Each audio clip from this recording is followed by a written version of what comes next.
Sassou Nguesso a refusé en tant qu'un président, étant qu'un président, Azali Nakati ya SADC peut, il y a Union africaine, Kozwa.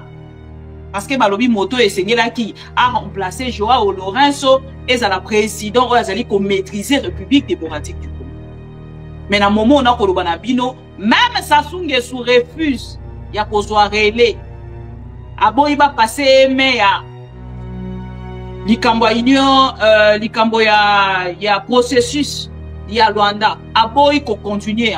Abo il faut soit commandement. Il y a processus. Abo il faut la médiateur. Il y a processus. Il y a Luanda. Bande konanga l'air est grave. Félix Tshisekedi a cassé des relations avec tout le monde à cause de l'orgueil. Sassou Nguesso ayebi bien likambo baloba ya baluba na orgueil, baluba na fanta. C'est un papa, c'est un vieux sage, un vieux loup. Oyaza ko maîtriser situation ya SCA République. Félix Tshisekedi a bébi sa relation même na tata wana. Awa Vital Kamerhe abimi champion. Abimi champion na intelligence, abimi champion na réflexion, abimi champion na nyonso Félix abimi Zoba numéro 1. Zoba numéro 1. Il y a République démocratique du Congo. Le gouvernement suit heure par heure la situation à Bukavu marquée par l'entrée de l'armée rwandaise et ses supplétifs ce matin. Donc, il y a Bakoti. Bakoti. Donc, le président Bombe torse, Azali sous les côté. Donc, il y a Mbinga kaka ya elo côté. Bolanda makambo Sassou Nguesso a lobby. Donc pour vous dire que l'air est grave. Na côté il y a République démocratique du Congo, nous sommes vraiment isolés. Suite il y a ba comportement il y a Félix Tshisekedi. Comportement enfantin il y a Félix Tshisekedi. Oh il a même marqué à la tête du pays. Un bébé gâté, un bébé potelé. Pourri, gâté, pourri. Aye kokota la tête ya République azu mutu na e kala negeza munene wana apoza ngo likolo ya République ekomi béton. Donc ce qui pire ya nanga te de béton e panzani mutu te béton o nebele zangi lelo ata forme te ndenge zangi. Et awa na makamonyo sona rotiela bino na réaction kabuya ya lobby.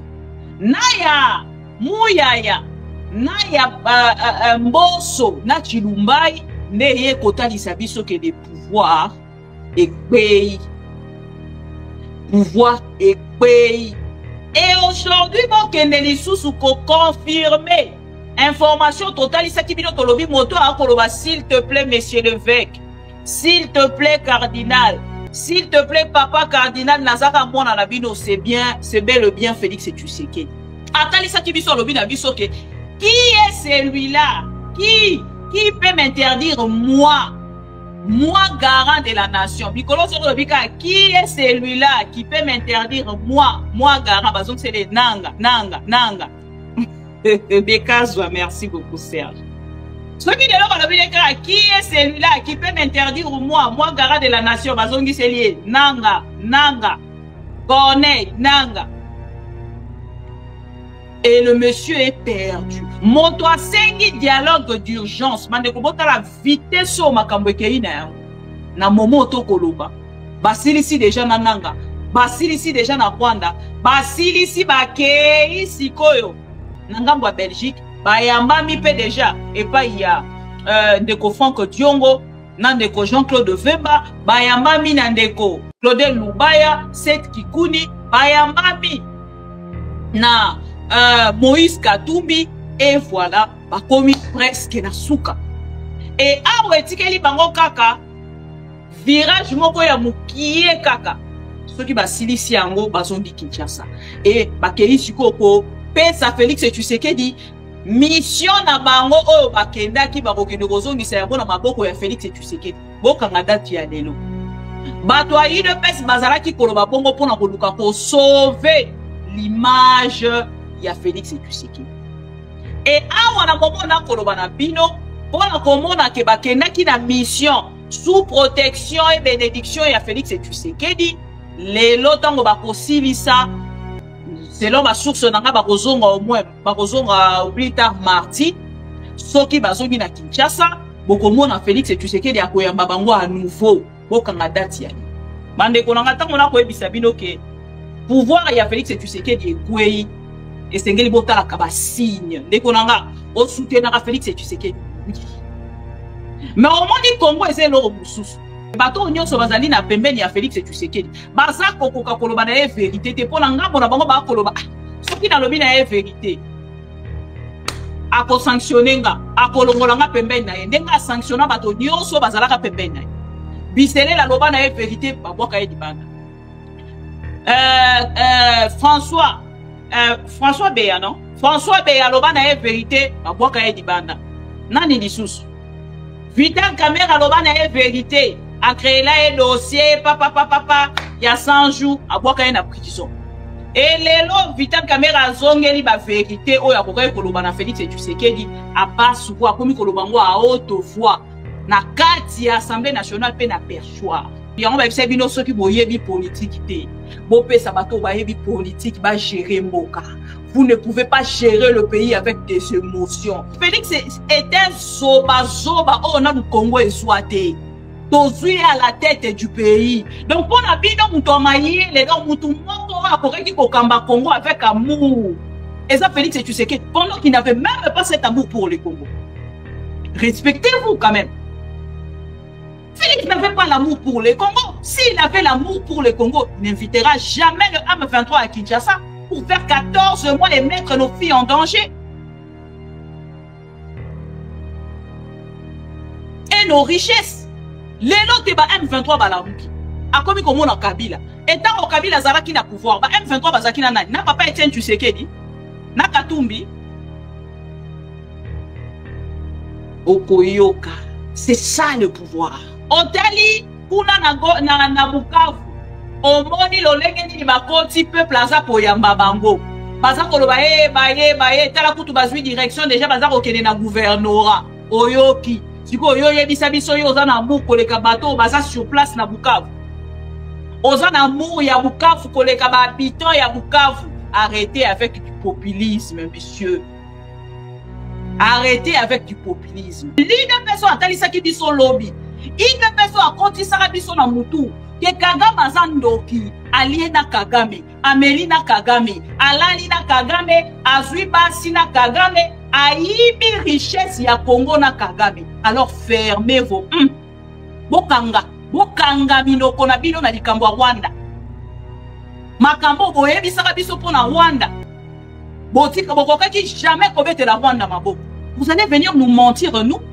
Aujourd'hui vous pouvez encore parler du Kagame. Pourquoi vous l'avez dit Kagame te? Si vous avez quand même na moi honneur, on a moi respect mon pied. Oh bozaki na yango na vie na bino et loko esengela ki bosala bokanga minoko na bino. Esengela ki bokanga minoko bino boza su bato koloba te.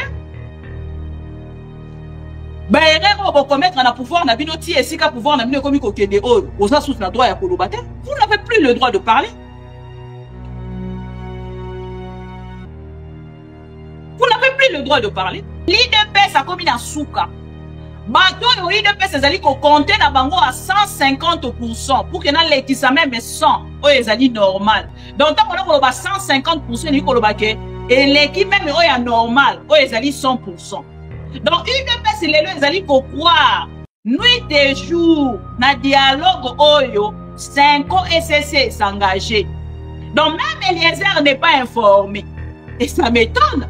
Donc, Eliezer va s'arranger militant.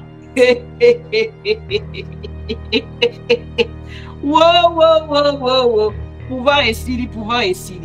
La catholique, c'est qu'elle doit respecter Bango. Basu mission, il y a pour sauver Félix Tshisekedi. Si l'opposition cède, Félix sera sauvé. Mais si l'opposition ne cède pas, Utenika.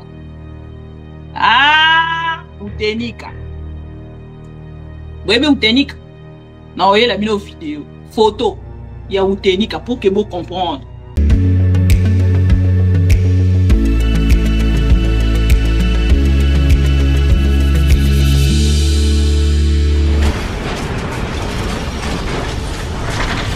Ma Mission TV, le miroir du monde.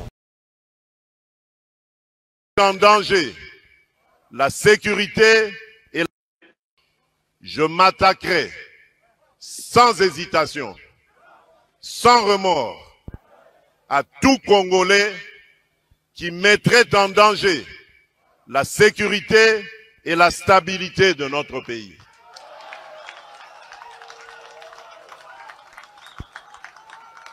Peu importe ce qu'on en dira, violation des droits de l'homme, privation de liberté, je n'en démordrai pas. Parce que démocrate je suis, démocrate je resterai.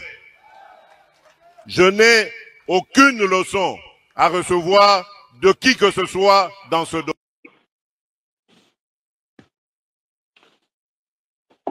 Bonsoir le Pro Congo, bienvenue Tokutani na rendez-vous ya ba Pro Congo na poko alelo to solola likambo etani bongo I2PS na pometa kibino yango tozongi na likambo ya union sucré salé parce que yango esekeli to lobela soki na zongi penza na lobela yango mingi ezali par rapport ya message oyo I2PS etindaki na bandeko na biso ya église catholique to pe ba évêque to pe ba prélat catholique. Et awa epelisi moto na kati ya union sucré salé. Et ba fokon bazali ko manigancer en fait na CC pour que na ngambo na bango ba mona ke église catholique ba boycotter yango ba keina ko salango sabotage ezali bongo Eliezer Ntambwe Peter Kazadi na misusu.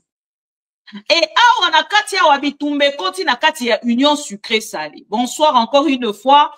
Na fongoli dans ba commentaire te na ebite banani bazawana mbote Alain Esanga oui mère Bibiye. Boza déjà voilà.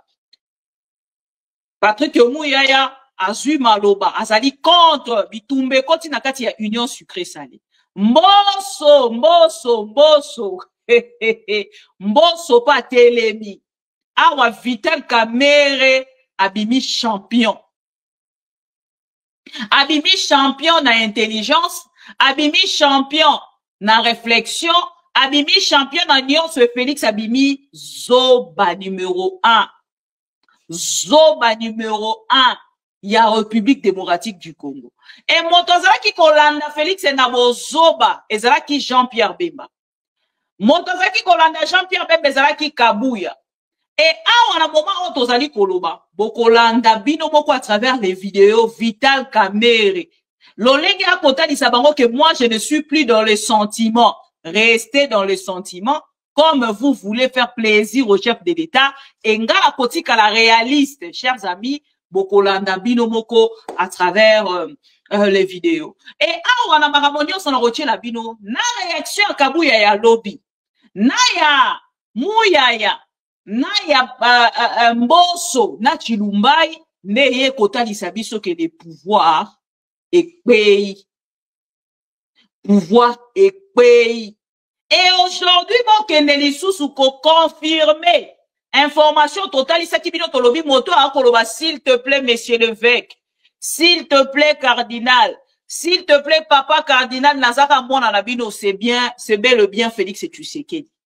Moto asengi dialogue d'urgence mande ko botala vitesse o makambo ekei na yango na momoto koloba basilisi déjà na nanga basilisi déjà na Rwanda basilisi bakei sikoyo na ngambo ya Belgique bayambami pe déjà epai ya ndeko Franck Diongo na ndeko Jean-Claude Vemba bayambami na ndeko Claude Lubaya Seth Kikuni bayambami na Moïse Katumbi. Et voilà, bakomi presque na suka. Et awe tikeli bango kaka, virage moko ya mukie kaka. Soki basilisi yango bazongi Kinshasa. Et bakei sikoko, pesa Félix Tshisekedi, mission na bango oyo bakendaki bakokende kozongisa yango na maboko ya Félix Tshisekedi. Bokanga date ya lelo. Bato ya I2PS bazalaki koloba bongo pona koluka ko sauver l'image ya Félix Tshisekedi. Et awa na momo na koloba na bino pona komona ke bakendaki na mission sous protection et bénédiction ya Félix Tshisekedi lelo tango bakosilisa selon ma source nanga bakozonga au moins bakozonga au plus tard mardi soki bazongi na Kinshasa bokomona Félix Tshisekedi akoyamba bango à nouveau bokanga date ya lelo soki Félix Tshisekedi ayambi bango te akozwa mission na bango wana à travers un document à travers un courrier Félix Tshisekedi akoyamba soki eza bongo te oyebisa aner na demiap tango baza kokoma na aéroport bakanga bango direction bakena bango na demiap to like vidéo to partager po to lito banda ba vidéo to like vidéo to partager il est 17h10 l'heure de l'Europe et na ebité bande konanga boyebisa ngano lelo bolandi ba jelelo liste te tension kuna ndenge nini bazolo banini Eliezer Ntamboazolo banini alobi nini Bukavu ekweite bozela natangela bino message hein ya gouvernement ya mokolo alelo le gouvernement congolais vient donc de reconnaître nanga monae que bozela pardon oh qu'est-ce qui se passe. Bon, c'est la pardon. Le gouvernement congolais a outil donc n'a pas naé pour reconnaître. Nzambalola. Nzambalola. Dieu doit nous aider. C'est très important que Dieu nous aide. Voilà. Bon, c'est la pardon. Il y a un message au gouvernement congolais. Gouvernement congolais bokolo alelo avant to kende na ba vidéo ko sona ko na ba vidéo na ko se perdre alors avant là se perdre Nalina tangela bino message ya gouvernement congolais première réaction du gouvernement congolais oh John Mbulula merci beaucoup pour le super autocollant merci beaucoup John bande ko to like vidéo to partager la tangela bino réaction ya gouvernement congolais. Oh, lobby Félix Tshisekedi a koloba moto moko ta oyiko pesa ye leçon na domaine oyo ya yebi et lelo même une information pour Nabino Sassou Nguesso a refusé en tant qu'un président azali na kati ya SADC pe ya Union africaine kozwa parce que balobi moto esengelaki a remplacé Joao Lourenço ezala président oyo azali ko maîtriser République démocratique du Congo. Mais na moment on a koloba na bino même Sassou Nguesso refuse ya kozwa relais aboyi ba passer mais ya likambo ya union likambo ya processus ya Luanda aboyi ko continuer yango aboyi kozwa commandement ya processus aboyi kozala médiateur ya processus ya Luanda bande konanga l'air est grave. Félix Tshisekedi a cassé des relations avec tout le monde à cause de l'orgueil. Sassou Nguesso ayebi bien likambo baloba ya baluba na orgueil, baluba na fanta. C'est un papa, c'est un vieux sage, un vieux loup. Oyaza ko maîtriser situation ya est ya République. Félix Tshisekedi a bébi sa relation même na tatawana. Et ceux qui bolingi bozwa référence bokei na France 24 bokolanda intégralité ngana za kolanda ngo mena silicité pour R ekoki na kotie la bino extrait bolanda makambo Sassou Nguesso alobi. Donc pour vous dire que l'air est grave.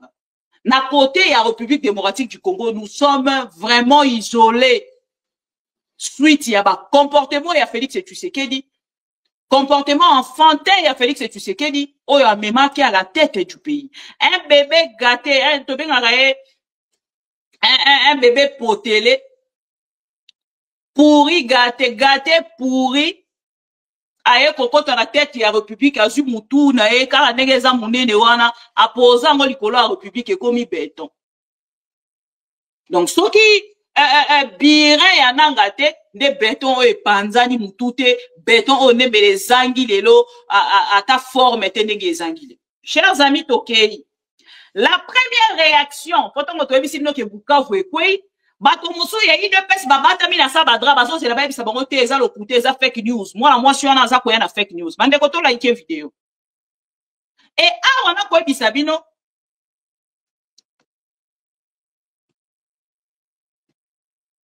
les soi-disant présidents de la République, les soi-disant garants il y a nation ko biso to yeba ki aza garant ya bon fonctionnement il y a lobby aza garant ya nation. Donc, les soi-disant garant ya nation, parce qu'il y a un garant ya nation, et c'est un qui de garantir sécurité na Congolais nyonso.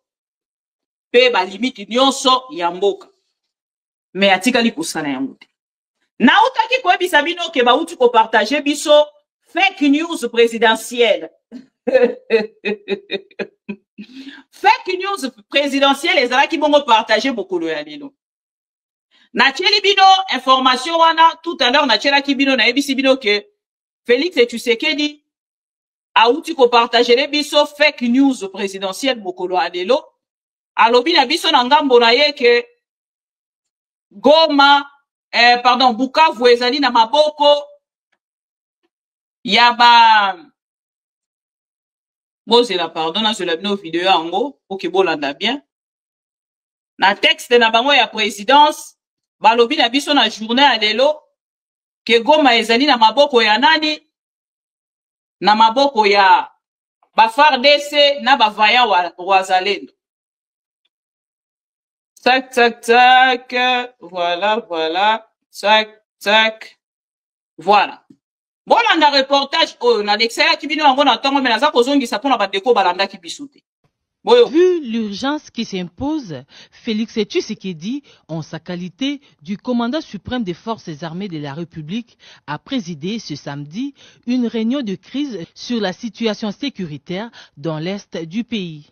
Le chef de l'État et tous les membres ayant pris part à cette réunion ont passé en revue l'évolution des opérations militaires menées dans la partie orientale du pays et aussi les défis humanitaires à relever. Ils ont également examiné les stratégies de mise en place par les forces loyalistes de la RDC afin de contenir les velléités belliqueuses de l'armée rwandaise et ses supplétifs terroristes du M23 AFC. Dans cette réunion de plusieurs heures, il ressort la reprise par le FARDC et Wazalendo du contrôle de la ville de Bukavu dans le sud Kivu, envahi pendant quelques heures par le M23 et son parrain, le Rwanda. Balobi nini, Bukavu ezalaki envahi pendant quelques heures. Ok, Bolandi déjà, c'est bon. Maintenant, on a eu coupé sa bino information. Tant balobi na biso ke Bukavu ezalaki envahi pendant quelques heures. Mais FARDC na ba wazalendo ba vaya wazalendo bazali ko continuer ko protéger. To pe ezali kaka na maboko na ba. Toye sikoyo awa na oyo ezali réaction, première réaction après que Bukavu ekweya gouvernement congolais. La première réaction du gouvernement congolais après la chute de Bukavu. Le gouvernement suit heure par heure la situation à Bukavu marquée par l'entrée, bon on en a bien, par l'entrée de l'armée rwandaise et ses supplétifs ce matin. Pour misusu ba yebisa ki biso ke biso tokosi. Et awa nga na yesiko kota lisabino oyo bango moko gouvernement balobi. To yebisi bino ke bakota ki depuis 5 heures ya lelo.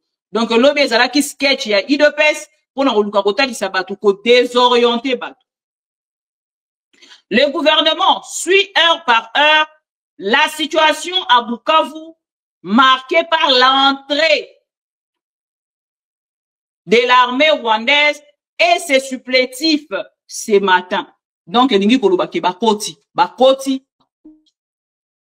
Donc, le bombe torse, azali sutu ne lokote. Donc, nenga azala tikali kaka, mbinga kaka ya elokote. Alobi, papa. Contrairement aux résolutions de Dar es Salaam, aux appels au cessez-le-feu de la communauté internationale, y compris l'implication du président Macron, le Rwanda s'entête dans son dessein d'occupation, de pillage et des commissions de crimes et de violations graves de droits humains sur notre sol. Deuxième point, au gouvernement lobby. Le gouvernement met tout en œuvre pour rétablir l'ordre, la sécurité et l'intégrité territoriale.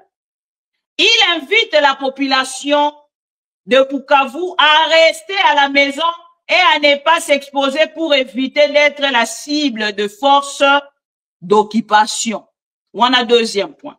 Troisième point, Bukavu, Goma et tous les autres coins occupés dans le nord Kivu et le sud Kivu constituent les symboles de notre résistance.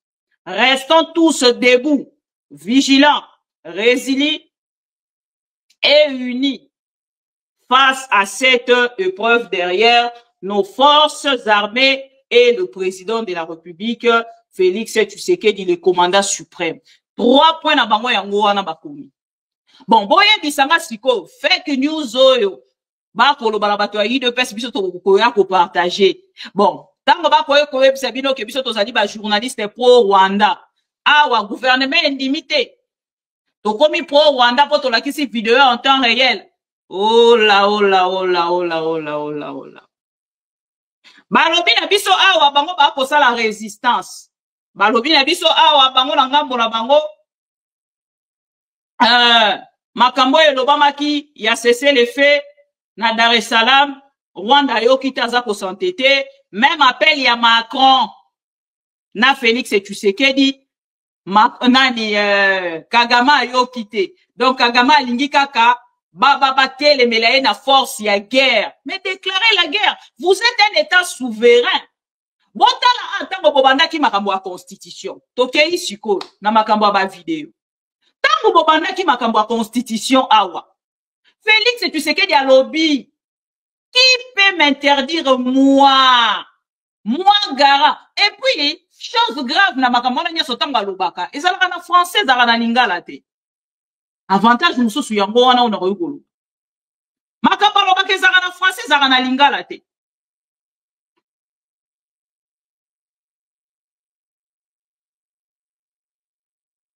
Makambo lobaka ezalaka na français na lingala te.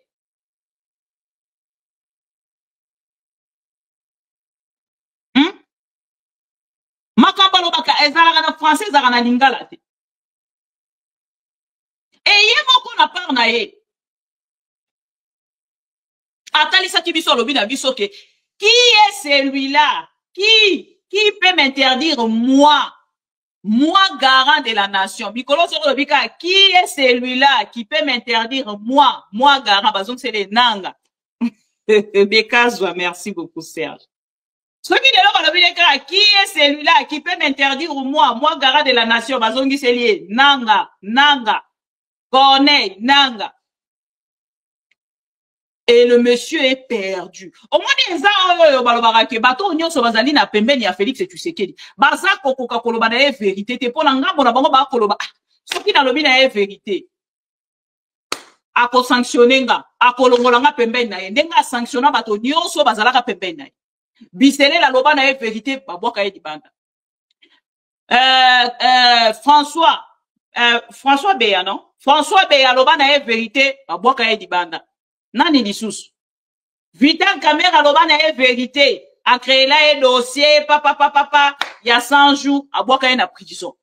Et lelo Vital Kamera zongeli ba vérité, o ya kokoye koloba na Félix Tshisekedi, a basse voix, komi kolobango à haute voix. Na kati ya Assemblée nationale pe na perchoir. Tokei directement na likambo etali église catholique. Bande konanga tango na koyebisa bino ke pouvoir ya Félix Tshisekedi ekwei esengeli botala ka ba signe ndeko nanga o soutenir Félix Tshisekedi oui. Mais au monde du Congo ese loro mususu. Félix Tshisekedi pe aza mutu mususu. Na moni même Israël mutombo akomi ko changer maluba. Pas plus tard que quelques semaines avec qui a lobby to mona bino makamba este bozolo bate a lobby to kabino boya ko ebisa biso poste nanga alobaki lokola mutu ya UDPS. Et l'élan Israël a changé. Maloba Israël est commis au de la patrie. Félix Akoleka. Félix Lobi pa Akoleka. Baroni on se va comme la parole moko. Dans la vidéo moko muke batindelinga ya Eliezer. Félix Tshisekedi Akoleka na au de la patrie. Et bon au Congo siko lobby après Félix. Après Félix était zoba on a le Congo esouaté. Tozui à la tête du pays. Donc pour la bino mutomaye les dons mutu moko akoré qui kokamba Congo avec amour. Et ça Félix Tshisekedi pendant qu'il n'avait même pas cet amour pour le Congo. Respectez-vous quand même. Félix n'avait pas l'amour pour le Congo. S'il avait l'amour pour le Congo, il n'invitera jamais le M23 à Kinshasa pour faire 14 mois et mettre nos filles en danger. Et nos richesses. Les lots ba M23 balamuki.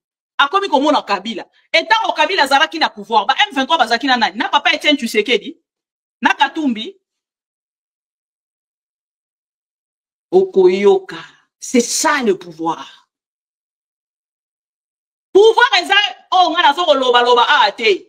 Tant on a bo lobi na komi na kati ya pouvoir. Makamonyo sona loba ekopo sanama. Ekei. Soki na zana bato amaye lete esili. Bon, on a badjale le bato nyoso ba ko sala wana. Bravo. Tokotuna na lobby.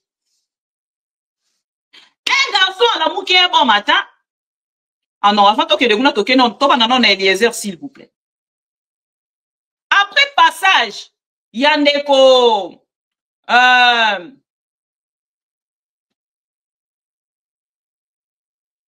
après passage Yandeko Bandeko a 5 ans. Nangambo Yagoma. Un monsieur, oh, yabane komi kanisa ki azali intelligent, a eu parole, a formulé ba phrase na bien te, a bandi koloba, borolanda vidéo pour que tu commentes. Les lona minito tozaliao. Il y a une résolution au Parlement européen. On devrait normalement avoir une délégation à députés congolais qui participer pendant qu'il y a une résolution où ils allaient poser en faveur de notre pays. Ils sont là. Deuxième élément honorable président. Tozalaki awa, on ne peut pas s'en passer honorable président. Tozalaki awa pona kopesa makanisi na biso oyo mokonzi mboka sengaki biso. Nakati ya makanisi biso parce que zaki wiklo biso moko toyebi nini totindaki. Mais lobi tomoni une délégation ya basango na ba pasteur ba koteli na Rwanda honorable président bakena Goma. On ne peut pas s'en passer dans la situation où on a président parce que selon honorable Eliezer, je vous ai prévenu. Je vous ai prévenu quand vous avez pris la parole de ne pas nous ramener vers le bas. Les évêques, avant de... Les évêques, quand vous avez pris la parole, de ne pas nous ramener vers le bas. Les évêques, avant de voir le président de l'Assemblée nationale, avaient vu le président de la République. Et ils ont communiqué à l'issue de leur audience. Ils ont vu l'honorable Martin Fayoulou et ils ont communiqué. Alors, cette question des évêques qui se retrouvent à Goma à la recherche de la paix, laissons cette question au niveau du président de la République et le gouvernement. Puisque vous allez parler des choses que vous ne maîtrisez pas. Alors, laissons cette question à ce niveau-là. Et moi, votre président du bureau de l'Assemblée nationale, je poserai la question au gouvernement pour savoir qu'est-ce qu'il en est au juste. Puisque ici, nous risquons de verser dans des débats, ce n'est pas le moment. Vous savez que si vous voulez avoir la paix, la première chose que vous devez chasser, c'est l'émotion. L'émotion. L'émotion. Nous voulons la paix. Les gens qui sont à Goma là-bas occupés maintenant, dans le Nord Kivu, dans les sites qui veulent la paix, les sites qui veulent la paix, et ils nous suivent. Il ne faut pas que par nos déclarations, à un moment donné, nous soyons en déphasage avec la base. C'est entendu, nous poserons la question dans le cadre de collaboration interinstitutionnelle pour savoir qu'est-ce qu'il en est, puisque quand les évêques vont revenir, certainement ils vont faire la restitution de leur mission. Ça sera l'occasion. C'est dans quelques jours que nous allons réouvrir, peut-être vous avez oublié la session ordinaire. Je vous prie de renvoyer cette question à plus tard et nous laisser... Voilà. Chers amis, Bolandi, ngana kanisa ke Eliezer a kozwa parole pour le populisme, mais plutôt koyebisa na gouvernement congolais que les soldats baza kopunda pour le Congo, nous devons faire quelque chose. Tout le monde na mbongo na biso na $21,000 tozwaka. Tokata $10,000 na mutu moko tosala nini totia yango na kati ya mbongo ya basoldat. E na ngambo na biso salaire na biso to pe emolimo na biso ekita olie tozala na $21,000 tokoma kozwa ata $2,000 pour na ko soutenir basoldat na biso.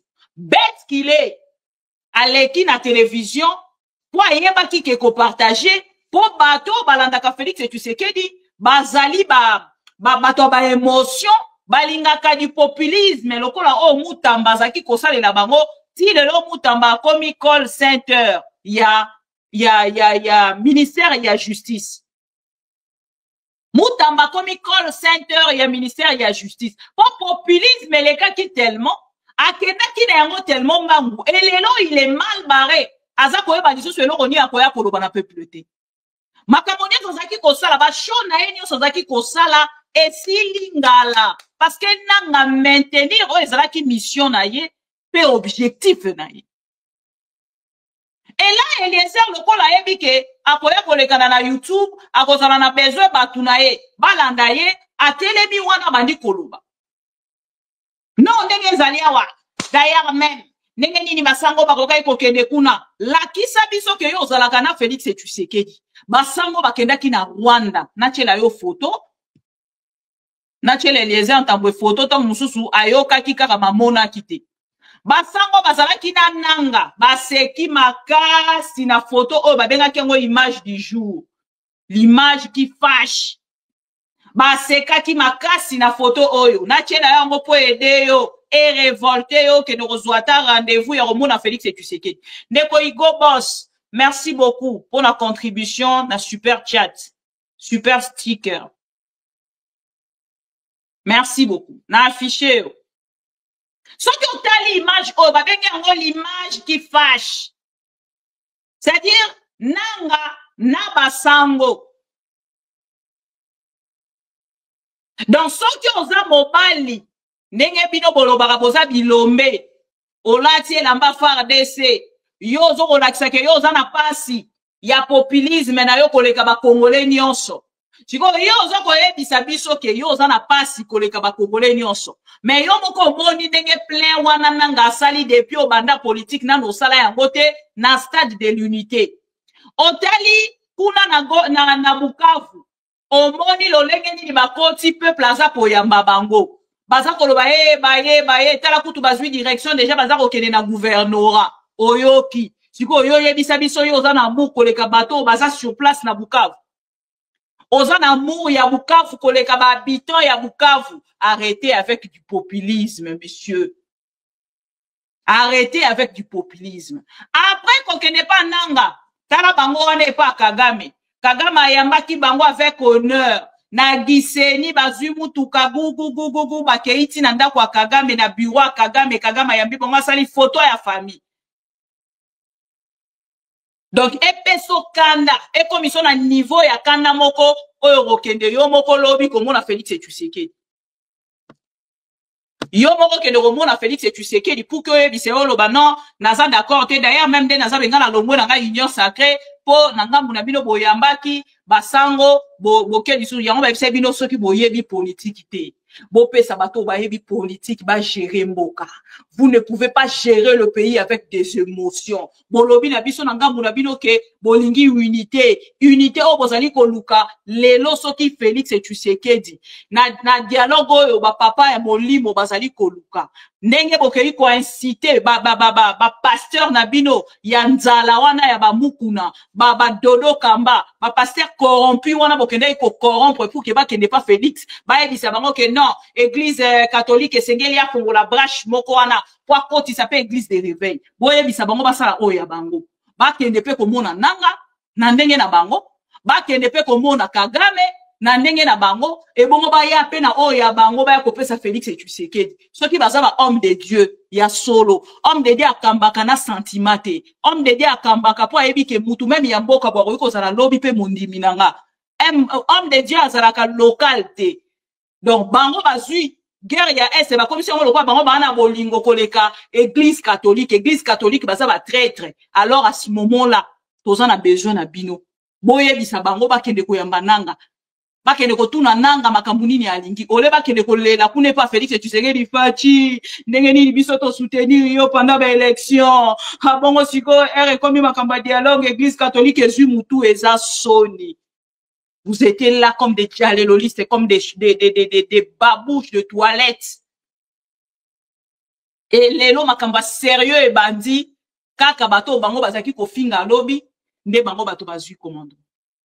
Alors, qu'on a dit ça malaba déclaration oyo, Eliezer Ntambo Salaki, na kati ya perchoir, ya Assemblée nationale, qu'on a dit ça malaba déclaration, ya monsieur Peter Kazadi, bande konanga, et hindi.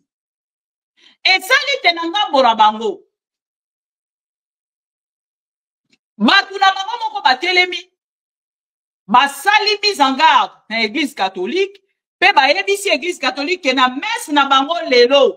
Oh, bazalaki na yango na milulu, oh, bazalaki na yango lelo na église catholique. Bakoya kopanza yango. Je pense que bolanda ki ba message wana bolanda yango lisusu pour que to kende siko kozwa ba déclaration ya ba cadre ya union sacrée bota la lolenge baza divisé et bota la lolenge moto na moto akota la intérêt na ye bolanda message yange sa boye nazoya bisa ambongo boye ambongo oyo lukaki okosilisa ngo tokomi na phase ya suka ndengo sa wana yokanga malamu fongola matoi na yo ambongo fonga matoi na yo dimanche oyo l'église catholique nyonso tokoenvahi yango komona peuple congolais okomona ba combattant toza 100 000 combattants oyo tose mobiliser okabola chaque paroisse tokende plus ou moins naba fidèle moussa catholique 5 000 congolais naba combattants basangani baza d'accord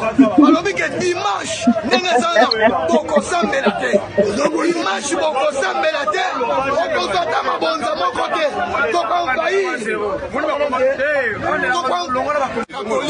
baparoisse catholique nyonso okomona 4 heures bacongolais babimi 4 heures bacongolais bakobima wana bazongisaka bandimi bazoka toyesa bandimi lelo bokosambela te lelo bokokota te komi yo na yo ekotula kitunga na yo frane ekobima 0 okokufa nzala yo ya mbongo okokufa nzala omoni kitunga na yo baeglise nyonso oyebi okotisa combien so dimanche aturo okozwa 0 omoni turo cause eza nini yo ya mbongo cause eza boye yo ya mbongo oke kokumisa président rwandais oyebi président rwandais aleki baprésident nyonso aza un vrai leader aleki utu baprésident mosusu lokokenda kokumisa rwandais sokoza M23 yo mpo baprimelo makambo ya petrole bakata oyo angola apatie bakata moko okoma ene epa mwana moke Félix eza mwana moke yo papa mokolo apesa vo meme babis apesa babis otambola nango jipi otambola nango moto apesa yango za Félix omoni jipi wana okufa wana kati dimanche ne boyembaka bandeko toyanga tokokota na bakombata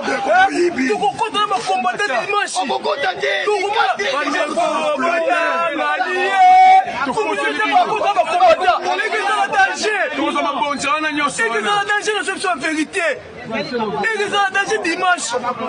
Tout ça va participer à la bibliothèque. Félix Alek, il y a pas combattant. Boka ezali ya ba Congolais, ezali ya ba combattant. Lokola yo ambongo, otie mosapi na mino ya ba Congolais. Okoswam. Yo si amedi ya ndenge ni. Dimanche na tindo ke pesa. Merci beaucoup bala nyo. Yo sanani. Tokoye bana. Dimanche Congolais dimanche africain. Dimanche oyo ambongo. Dimanche nazo loba nazo répéter tout dimanche ambongo. Okosala zéro. Sina biboye. Ambongo keba. Congolais nyonso dia fongoli miso. Yo tokende kokutana chef de l'État pour andima négociation biso na ba M23. Vraiment. Mboka oyo équipe comme na ba Rwandais biso tokende wapi. Négociation na yo pour tout l'intérêt na yo. Intérêt ba Congolais na kacha ya dialogue ya neza place. Yo ambongo bana ba négociation bino catholique solution ni bozora na Congo. Ba je wana sida to yebiango. Yebiango ke peuple congolais nyonso déjà fongoli miso. O biso totelemi awa. To ba peuple congolais. Na ba o ba ensemble na catholique ba peuple congolais. Pour constater que au flatter bango déjà ba yebi comportement na yo. Yango biso to saboter yo. Yo le kolinga au sali église catholique. Biso to saboter yo. Yebango ke dimanche to ko kenela ba catholique nyonso. Oh nyonso za Congo to ko sala sabotage po yo o mona ke makamyo so sala ya kuku. Biso to yebi yango. Yebango peuple Congo ya fongoli miso. Ba genio so babanda ko sala à l'époque eza sous bomote lelo. Wala babanda ko sala on ba président na bino wana ba leka. Et pas faci ba congolais nyonso ba sima faci beto. O faci Congo bino ba sala oyo to yebi yo ambongo d'abord gros appel congolais politique. Po yo la comportement za nango congolais. Centrafricain. Le congolais faut se comporter moitié. Yo kenda on va dire ko ina faci parce que na mbongo italien pétrole on va dire 60 millions. Ya mwanda. Le quoi faci mona ngweza malamu te o so na ndenge ya kuku. ACP na ngote.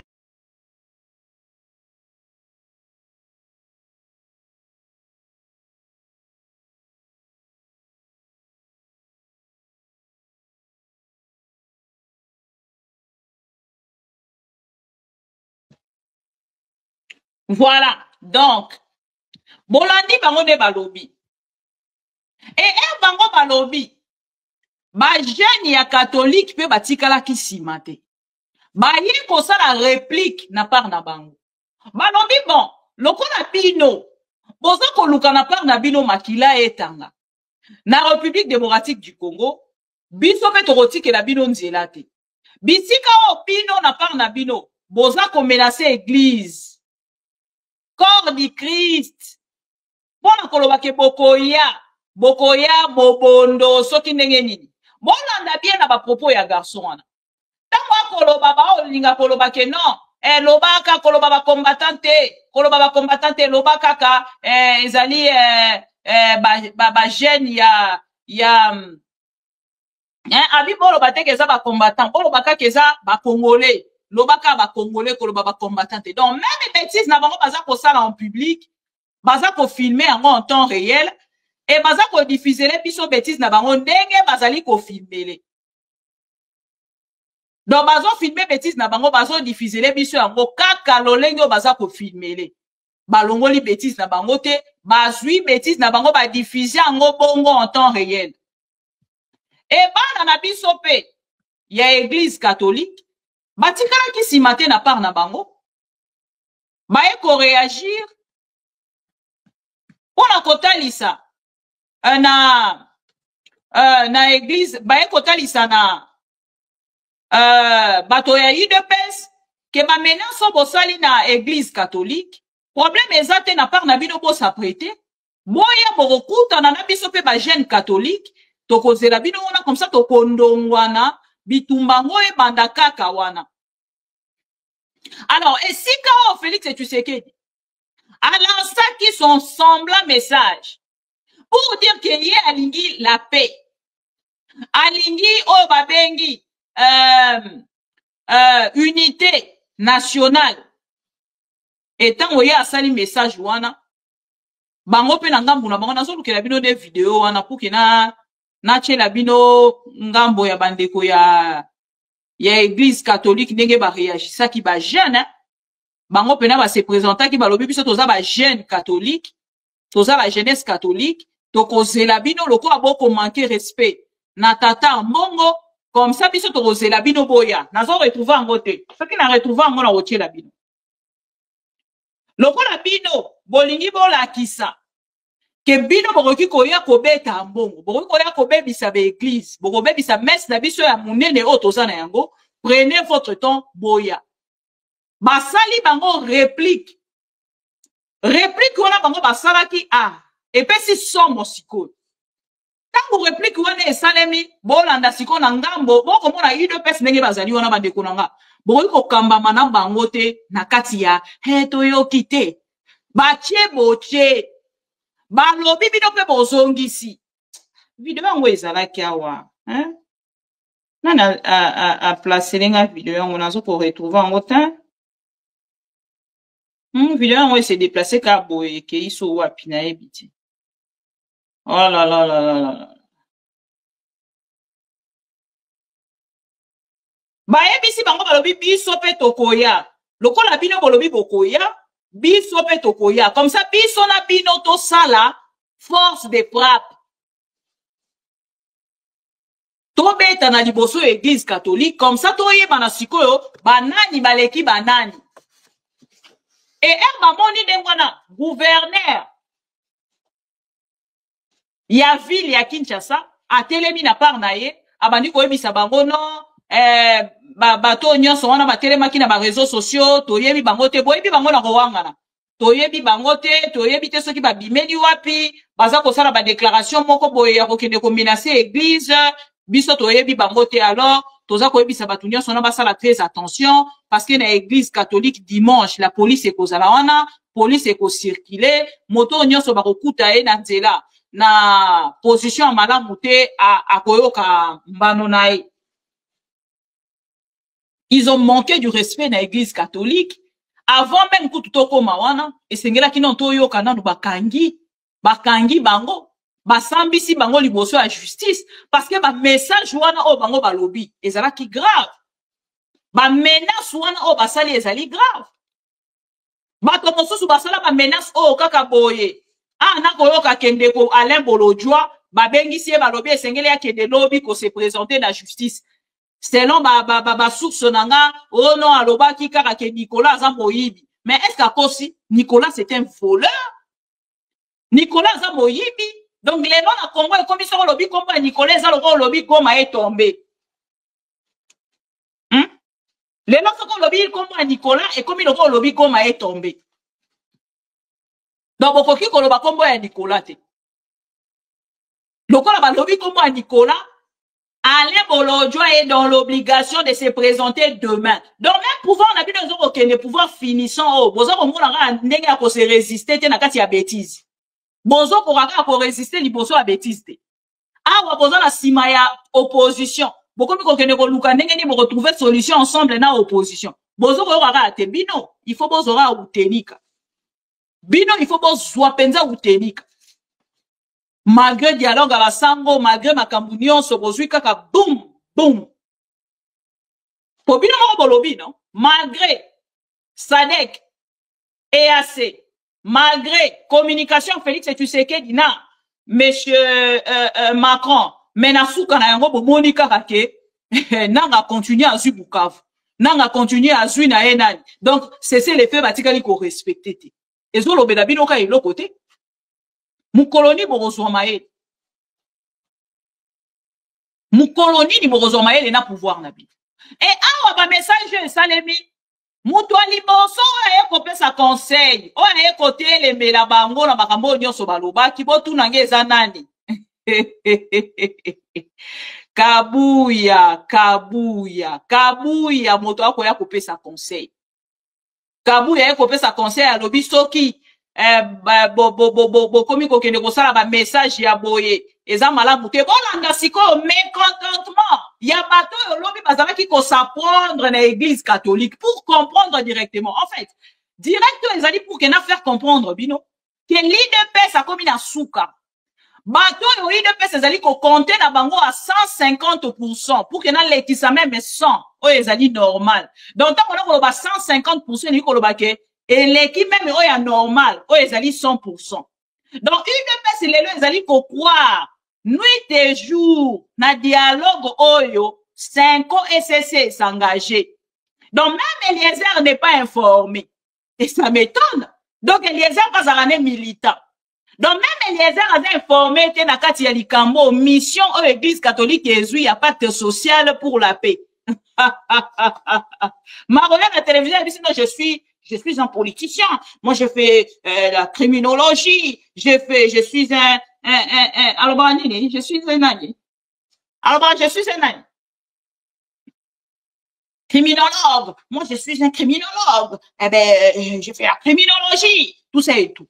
Autant que la rabiso ba diplôme na télévision, mais pour pousser analyse de plus loin, il y a quoi ba ke mutoyo, ba le kana ke pas Félix, ba l'équipe pas Félix, ba ke pas ya Martin Fayulu, ba ke Malamwa ko pas Kagame. Il y a quelque chose. Il y a quelque chose. Oh ezali na katia oh ngai Eliezer na za ko maîtriser te.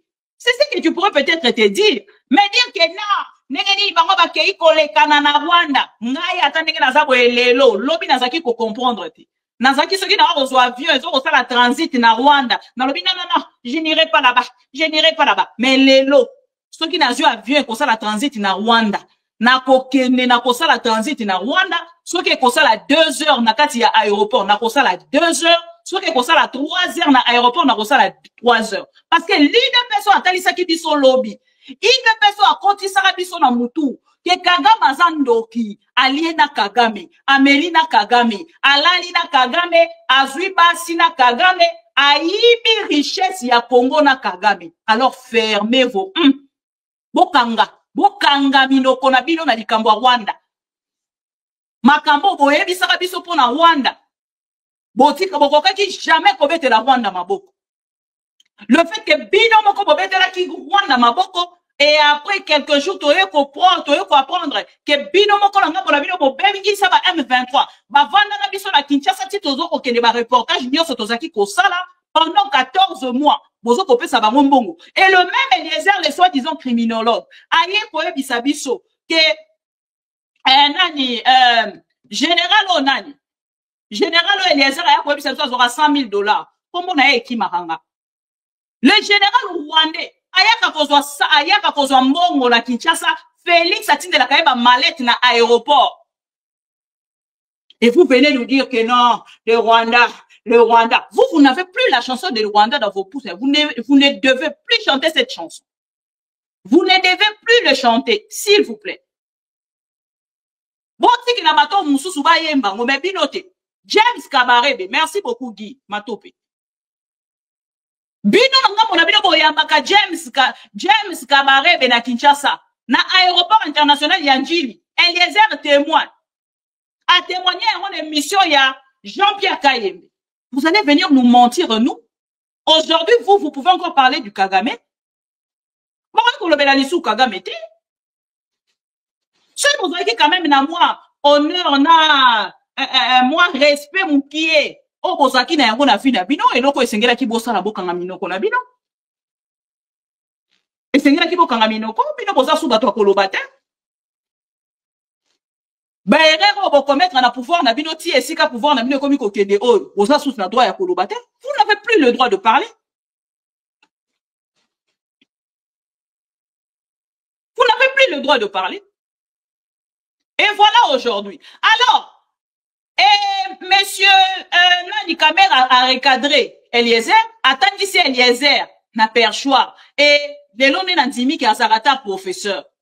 L'on lègue oh bakei na ko recadré Kamer n'andimi pena que non. Azalara professeur. Kamer a recadré Eliezer d'une manière oulala. N'a mis toute une question sur qui Eliezer a kenara ta classe. Aebisi alobi na ebisa rabino tango koya kolobela makambo mboka eloko esengeli olongola epai na yo ezali o babengi émotion na moment na koloba na bino même distributeur ya ba fake news babengi na téléphone et pas ya ba généraux oh Félix anomaki alobaki na bino muto asali makambo wana nyonso eza général soki nanyo général soki nanyo lelo na koloba na bino ye moko aleki a présenter ba excuse na kotiela bino vidéo wana na suka Jean-Claude oh ya États-Unis asengi ba excuse hein ba ya général au Félix et tu sais qu'il y a nomaki auti ko senga ba excuse mais bino ko fandika bozo ko lia bozo ko consommer matin midi soir ba fake news o aza ko pesa bino consommer c'est propre à vous UDPS aza moto na bino et awa siko moto ya zala ki ko finga lobby Église catholique, c'est un message aujourd'hui pour vous, les dialélolistes. C'est un grand message pour vous. Kabouya a changé maloba. Kabouya yo lobby azala ki ko finga lobby a kendeli bato a UDPS na kati ya parti. Aye ko ebisa bango mais comment vous de votre côté boyi ko sala ba message ya ko kende ko menasaka Église catholique. Pour ça parti au pouvoir et Seigneur to se comporter boyi. Depuis quand Monsieur Kabouya, les plus intelligents et à pouvoir, aza koya koye bande lelo ke baza parti au pouvoir. Wow. Pouvoir et sili.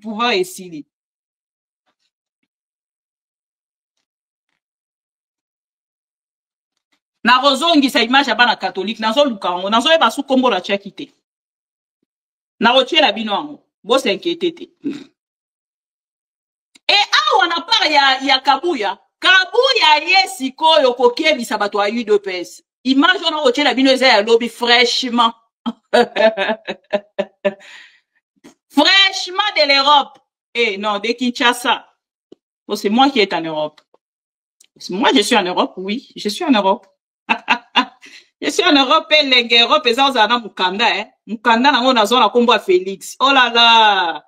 Et à la fin Mundela Pessinga raison bien moi sans aki na raison ko boa kangunda na mais makambo ezoko le kana na Congo avec ce président là mais c'est pas possible. Franchement, voilà na Kabouya s'il vous plaît en attendant na luka vidéo ya ba ndeko na biso ya Église catholique. Boyo kamakambo Kabouya alobi eza esiko eko mema bino pona kotalisa bino que le pouvoir de Félix Tshisekedi est down. Il est pas vive. Attention, ça va là-bas. Bozawa, botritenga comme vous voulez. Ezan lolenge na bino ya ko se défouler ya. Moi je suis avec vous. Je vous aime. Po bozaba congolais. Mais bolanda papa na bino Kabouya o bobanda ko benga AK-47 AK-47 a déposé Manduki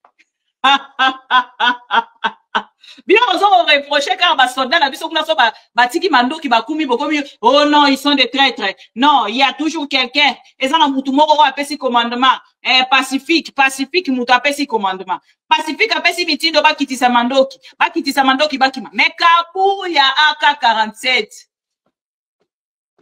Sokoli maboko c'est là où Sengeli bozo un message que ba catholique et Sengeli bo respecter bango bazui mission ya ko sauver Félix Tshisekedi. Si l'opposition cède, Félix sera sauvé. Mais si l'opposition ne cède pas, utenika.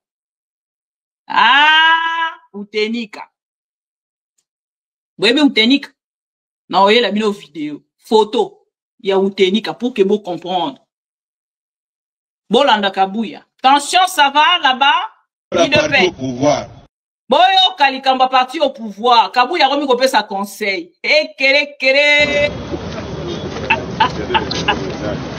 Situation exceptionnelle, mesure exceptionnelle. Droit dans ses bottes.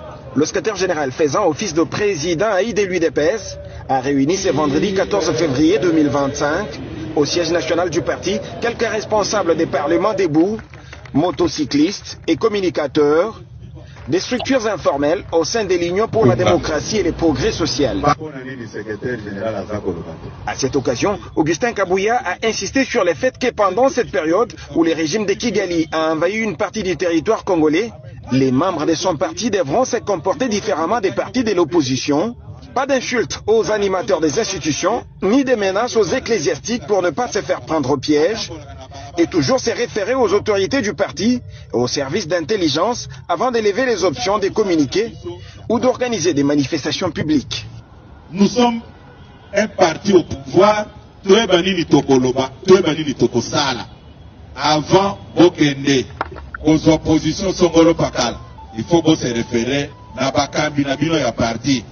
Et ça normal, c'est la Moukika Kaboye, Al Yohana, Obandi Kosala ba déclaration. Et ça bien été. Situation sécuritaire, Bajera Kayango, na Boke Binyonso. Bokoki Kosala Makambute, puisque Bino Molingi Kosala Yango.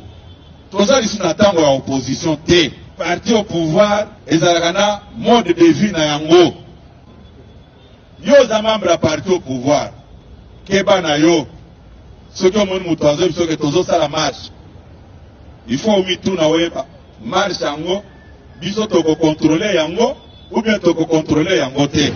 Outre l'interdiction des déclarations à l'emporte-pièce, Augustin Kabouya a demandé à ses chefs de structure de ne pas s'attaquer à tout cadre du parti qui décidera de quitter le camp des frondeurs pour revenir à la maison. Makambo et les cas, et c'est l'équipe. Na mandaté moutouté, ceux qui ont un cadre à parti, ou à Kendeki, attaquer. Je ne fais pas ça. Nabando Solana, secrétaire national d'Abisso. National Mbouya. Ndenge Azabo, cadre à parti. Il peut avoir une position. Cela ne veut pas dire que ceux qui ont monié ou attaqué ou bien au fingi. Vous avez la nangai? Tant que tu vas dans Kinanda. Il y a mon bazar, le binon, secrétaire général. Na invité à Bino. Chez moi, c'est la discipline. Est-ce que vous Moutouada Mora Kotuno Likamo. Tango ya Moutatuno Likamo.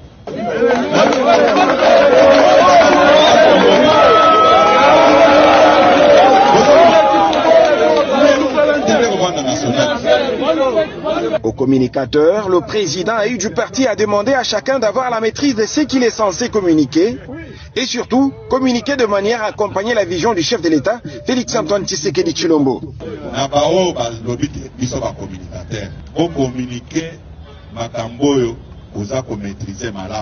Notre parti est implanté sur toute l'étendue de la République. Nous avons la capacité, si nous décidons comme nous sommes là, il y a une distraction.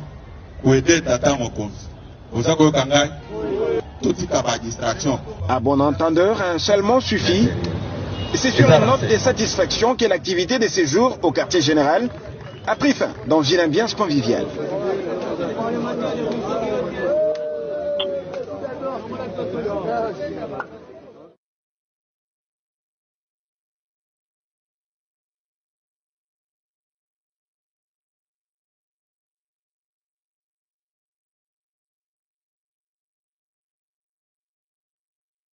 Voilà. Bolandi bino nyonso. Boyoki Kabouya. Bopesanga siko différence ya Kabouya oto yebaki. Na Kabouya oyo akoloba. Kabouya oyo aza koloba ba changer biso Kabouya bandeko il faut to sala marche ya réclamation ya revendication contre moto ya longoli cerveau ya Kabouya biso to yebaki pona ko remplacer cerveau au Kabouya komi na yango. Ça ce n'est pas notre Kabouya. Kabouya zongi chic. Non, ce n'est pas possible. Il faut to réclamer Kabouya na biso o biso to yebaki. Kabouya o babengaka un coup une flamme. Boyoki Kabouya nenga komi koloba. Tant bazaki koyebisa que vous êtes un parti au pouvoir. Vous êtes parti à opposition te. Comment boyoko banda ko réagir à tout prix? Na makambo eza ngo na sens te. Bolingi ka bo réagir. Ne sika koloba te bolingi ka boloba. Et tant que boza koloba ba propos moko kaka. O ezali ko tombo kisa bato, ezali ko diviser bato. Yemoko Kabuyo le lazali kope sa conseil. Kabuyo ngana yebaki. Yeyo. Kabuyo ngana yebaki. Et l'oro nyonso ezakana ebandeli na yango. Na suka. Et l'oko nyonso ezakana ebandeli na yango na suka. Bota la différence ya de Kabuya.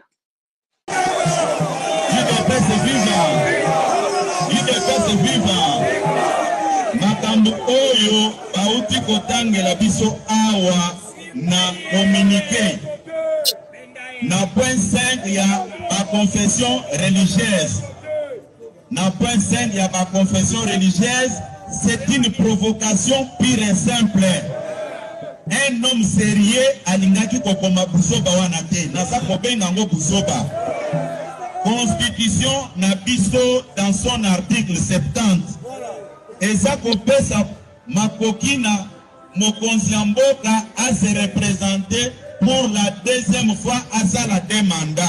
Toyokani, au nom de quel principe un groupe d'individus peuvent lever les options qui peuvent même énerver la population. Biloko ningi biloko wana.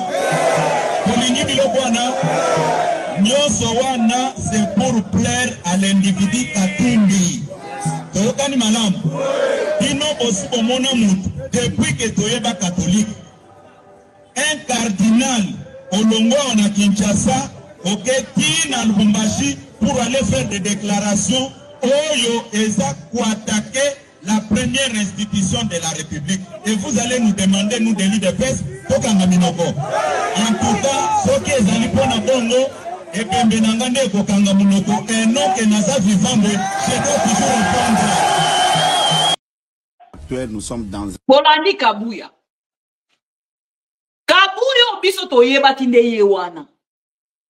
Oya zako sinye même ke ngai pona kanga munoko lobe bembe na ngai nde kanga munoko wana nde Kabuya biso toyebaki. Siko to tuna motuna azalaki kosala ngona nko Kabuya lobaki na biso ko kanga munoko mukolo bembe na ye kolala. E bembe na ye nde kanga munoko. Nde ya kokanga munoko mukolo e bembe na ye nde kokanga munoko yena wana autorité ya parti.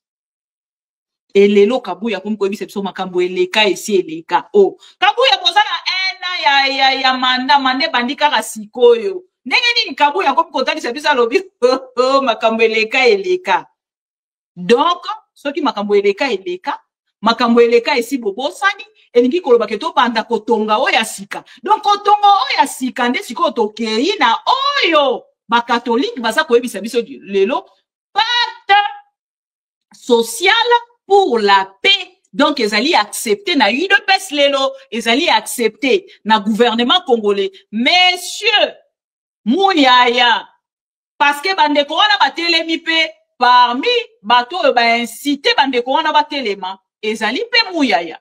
Mouyaya qui koye bisabiso alobi ya solo lina chef de l'État alobi ya yebi mission ya église catholique te. Donc, l'église catholique, ce qui chef de l'État, y a une mission à Bangote, et l'Église koloba ke baza ba traître, baza koluka ko orienter chef de l'État na makambo ya yebite. Bande ko na ba telemaki. Mais tango bande ko na ba telemi na ngambo la bango basali déclaration na église catholique, basali déclaration, ba jeune catholique pe na ngambo la bango ba répondre. Bon, c'est la pardon de comment loba ki mama bibi ocheli biso ya église catholique ite et oya kokoma o mama bibi ndenge nini oche ya bato yi de pes oche biso bato catholique ite pardon s'il vous plaît pardon bon ça la passion nazo luka vidéo wana alors muya ya na par na ye aye lelo kotalisa biso bon c'est la pardon aye lelo kotalisa biso ke bato nyonso bako marcher contre l'église catholique, l'état congolais ko s'en charger na bango lelo naza ko ebisa bino ke boze la ba église catholique yango bolanda ba jeune catholique alors avant to kende na muya naye ko kebisa bande kwa IDPS naye ko kebisa bino bolobaki awa na 2023 na campagne ka moindre escarmouche. Hein? Tout ça c'est la scarmouche qui le quoi été. Les lobes prêtre bazuli kanisi. ya koluka kimia na mboka bino bozwi makanisi ya kopie l'église catholique biso pe totelemi tokebe ndimi ya église catholique soki bino botelemi mpona kopie l'église catholique ekolongwa guerre ya este ekokoma guerre ya biso ya civil awa biso tolobi boye tous nous sommes derrière nos FARDC biso tozo soutenir mapinga ya mboka si on va dialoguer donc dialoguer mais pas avec M. Tshisekedi. M. Tshisekedi y a 5 ans et qui a sali ba voyage. Solution ni na pesi pour Namboka. Solution ni no yo pesi pour Namboka. Hein? Ba voyage belo sali ba diplomatie papa et lo koni ya malungo sali et lo côté. Mais bino botelemi le lotan ke ba sango ba zuli kanisi ya kotia kimia na mboka bino botelemi koloba ete bino boko pied l'église catholique. Yango to ko kebisa bino. Toyebi baje na bino toyebi bino malamu lokola bo échoué bolingi bokotisa église catholique na buzoba na bino tozo kebisa bino bokeba nous savons tous que M. Tshisekedi a échoué sur tout le plan. M. Tshisekedi a échoué yango tolobi boy soki biso toko dialoguer nous allons dialoguer mais pas avec M. Tshisekedi nous allons dialoguer pas avec M. Tshisekedi parce que vous avez échoué pour éviter les lots IDPS les soins européens sabiso il y a pas de détournement ce qu'on peut sur les soins pour la saison n'est pas détournement moka là nous sommes d'accord hein bah il faut laisser bazo kufa kuna hein ma mercenaire bonjour vous les payez $8,000 par mois les efforts d'essai bonjour fouta ba 246 000 francs congolais. Papa, na minute boye, tozali na posa Kabila, tozali na posa Félicité. Tozali na posa ya Félicité, atika basango basala musala na bango. Félix azokokelo kote, na este kuna atiki bitumba, azokokango te. Tozali na posa biso tozokufa bele, yeli ba voyage. Félix alongwa, atika mboka. Tozali na posa basango, basala musala na bango kitoko. Tozali na posa basango, na minute oyo, tozali na posa basango basala biso bapesa biso kimia batika biso kimia na mboka na biso Félix longo sala loko te longo toboye bataide pet bokeba ya lisusu te bon ngala s'adresser nanu na chef wa banzoi mokonza banzoi yo tchaki biso na silence ozaki sur facho ba kete facho bon samboka ko mima biso na mambo bien le loto sutuat au canal na nyoso ko pitisa bongo yo prier l'église catholique eza sans temps on me ka prier l'église catholique bon na liga ba jeune to ko tombo to bunda na bino bataki cheke ezani mudani otike zo ko kite otike ya biso mboka biso atala ngo ezani papa ezani biso to ko bunda pa mboka biso to ko bunda pa na Kongo na biso ina na mboka ndo tinda mboka na neli banda biso to kufa awa atoa ko simba te to tele melango biso to sabe église catholique mwana kula kuto botika basango basala busala bango ezani papa to liki na mboka lika munini botika to ko kite botika musala to biso atala botika. Voilà. Alors naboye comme maman bibi okabola ki bolandi pe bande kwa catholique lolenge ni balobaki.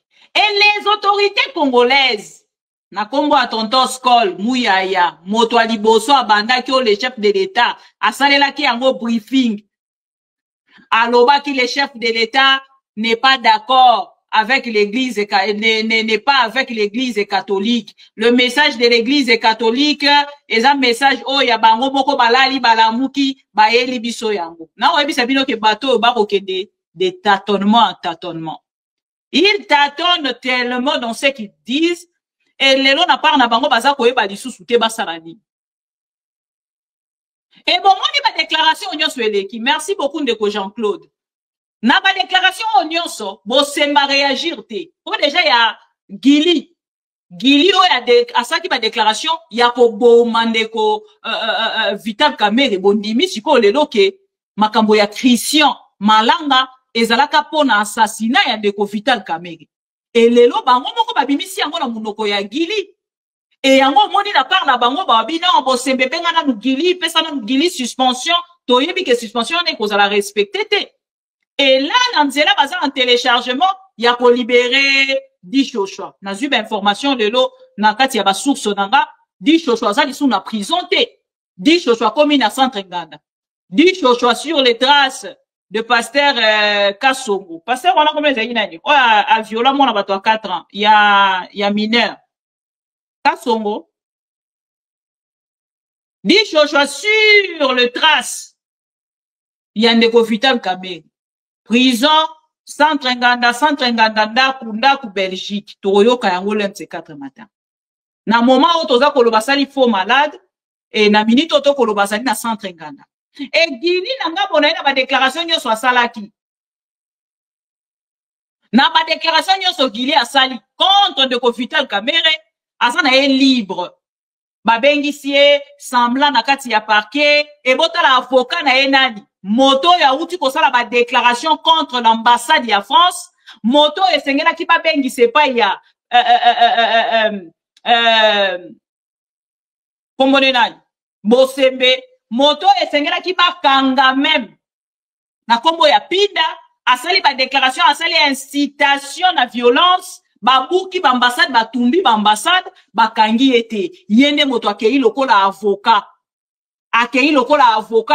ya Guili na nani na parquet ale bino bolobi ke wana eza makambo ya solo basali ba jeune na bango justice na bango makambo na bango nyonso bango moko baza ko gérer bato wana bakokangama na vraie justice parce que bango nyonso baza kosila ekolamukela bango neti Pinda soki Félix Tshisekedi alongwe lelo yo pe longwa Pinda mukolo Félix Tshisekedi azoko longwa yo pe longwa parce que dossier na yo na ba ambassade tokola musa yango okokangama bakolongola yo veste wana ya ba avocat ake kobima lokola avocat ya Guili donc oko mona pena ba benga avocat du diable na yo kango na sangome na moni yango ndeni.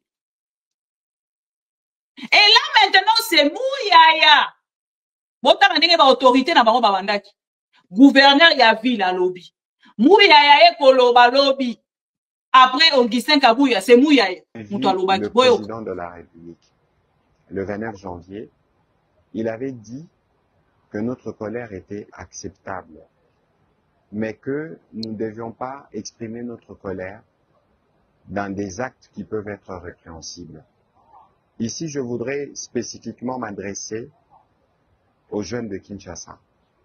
C'est aux jeunes de Kinshasa, il faut bien dire, monsieur Mouyaya. Aux jeunes de Kinshasa, il faut dire le jeune de l'IDPS. Je sais que vous protégez votre poste, malgré Komeliongaï. Mais il faut bien parler, hein, Kabouya. Nani, bon, Kabouya, Mouyaya, Peter Kazadi, Eliezer, Bemba, Binonyo Soboa Biloko, Moroso, Bengi Mouyaya, Toro Bengi Pe, Eliezer, Mouyaya, Toro Bengi Pe, Bemba.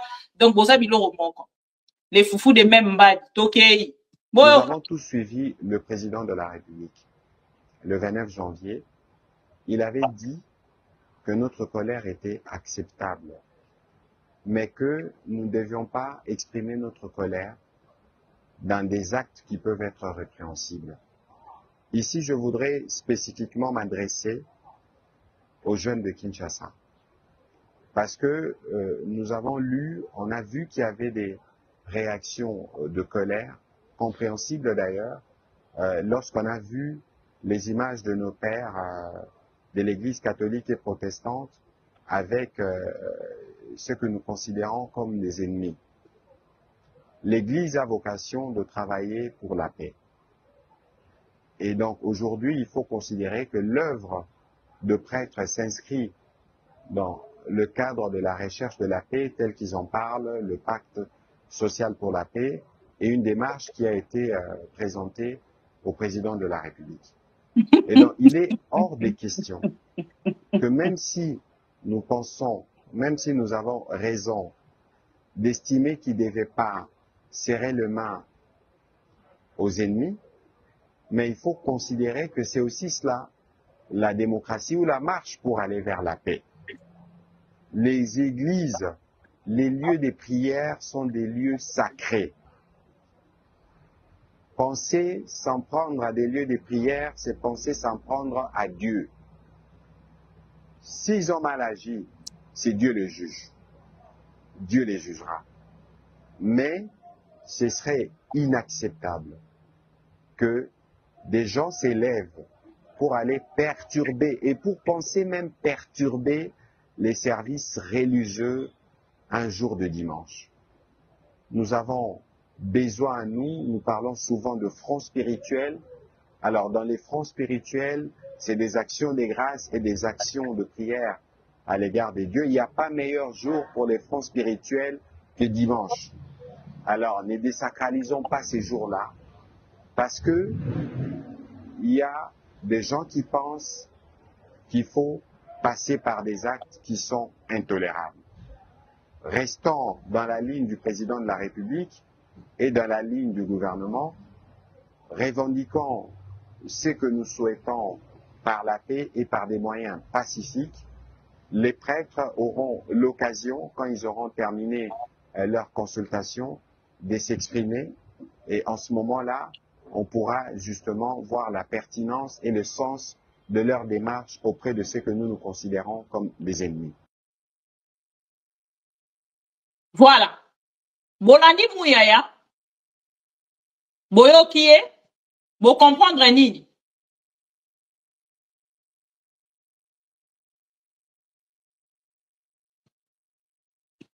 Boyo Kie. Bo comprendre nini na ba papa Mouyaya, s'il vous plaît. Eza question. Bo répondre nga 30 secondes. Ndeko moko abi mama bibi tchela biso téléphone ouvert. Nazobanga bo finga, nazobanga. Boyo kana Mouyaya. Vous avez suivi les discours du président de la République. Une riposte ordonnée. Et cette riposte, si vous voulez que je vous rappelle, nous la faisons sur 6 fronts. Il y a le front militaire, vous avez vu le gouverneur militaire, vous avez suivi ce qu'il a dit, la flamme de la résistance ne s'éteindra jamais, une république une et indivisible. Donc, du côté militaire, je n'en saurais peut-être pas dire davantage, il y a des choses qui se font. Du côté diplomatique, je vous ai parlé tout à l'heure de différentes prises de position qui ont été claires et des menaces qui pèsent désormais sur le Rwanda. Je ne pense que ce sera plus qu'une question de jour, parce que l'horreur qui a été vécue à Iboso à Makambo est à l'IEAC. Au Monindeko, Martin Moudimbio Azalakiawa, à Lobi Likambo est à l'hypocrisie. Non, bon, c'est la ce qui bolingi besoin, définition, il y a hypocrisie, à vrai dire, et ça attitude, il y a Bambo Kawana. Dites que l'État n'est plus là dans les faits, comment pouvez-vous penser que cet État doit payer? Il faut considérer que c'est une situation temporaire et que tous les fonctionnaires, tous les médecins, c'est d'abord de Congolais. Et donc il y a un travail qui est en cours au niveau de tous les ministères parce qu'il faut analyser les différentes conséquences parce que nous ne pouvons que l'église catholique a sa propre mission naie au état li chef de l'état. C'est ses propos qui coïncité batuana bakende ko bima lobby pona koloba ke bakokende na par na bango ko tumba ba église catholique ko panza ba messe na bango. Et les Mouyaya zongi pour la changer parole. Bande konanga soki bolandi vidéo ya Mouyaya, bolandi vidéo ya Kabuya, soki bolandi vidéo ya Eskali ya Mboso, ya Kilumbai bolanda. Premier vice-président de l'Assemblée nationale de la RDC, avec l'autorisation de l'honorable président de l'Assemblée nationale, l'honorable Vital Kamerhe, pour parler à notre population, nous comme représentants élus de ce peuple, rappeler que nous avons tous vu des messages préparés dans des officines de nos ennemis et de ceux qui combattent la République, lesquels messages incitent à profaner les lieux de culte en ce jour du dimanche de demain. Je rappelle que ces messages sont des messages des ennemis. Nous, ici au Congo, nous sommes un État démocratique. Nous sommes un État où les libertés s'exercent pleinement. Et l'une de ces libertés, c'est la liberté de culte. Parce que nous sommes un État laïque, chacun peut se livrer à cet exercice comme il le veut, comme il ne le veut pas, il peut s'abstenir. On n'a invité personne dans des églises de force et nous n'avons pas besoin que quelqu'un se lève demain dimanche pour aller perturber la quiétude de ceux qui ont choisi de glorifier leur Dieu. Et cela concerne toutes nos églises, l'église catholique, les églises protestantes autant, l'islam, les églises de réveil. Parce que le droit à la différence est l'un de nos droits consacrés. Il est autant consacré par notre Constitution. La tolérance, elle est une règle d'or dans la démocratie. Et donc, il faut que demain, tous ces gens qui lancent ces messages les arrêtent dès ce soir et que nous insistons auprès de notre population que chacun se rende à sa prière comme d'habitude. Je le ferai autant demain matin. Je vais prier, je vais aller à ma messe du matin et que notre population doit rester vigilante pour que tout celui qui tenterait de perturber la quiétude des lieux de culte soit interpellé, jugé et condamné sévèrement. Et cela vaut autant pour le respect dû aux serviteurs de Dieu, qu'ils soient catholiques, protestants et autres. Nous refusons donc d'exprimer nos différences par la violence. Et ce que j'ai dit est aussi la culture de notre président de la République, issu de l'UDPS, ce parti qui reste la seule force représentative de ce pays à ne jamais tenter l'aventure des armes et de la violence pour accéder au pouvoir.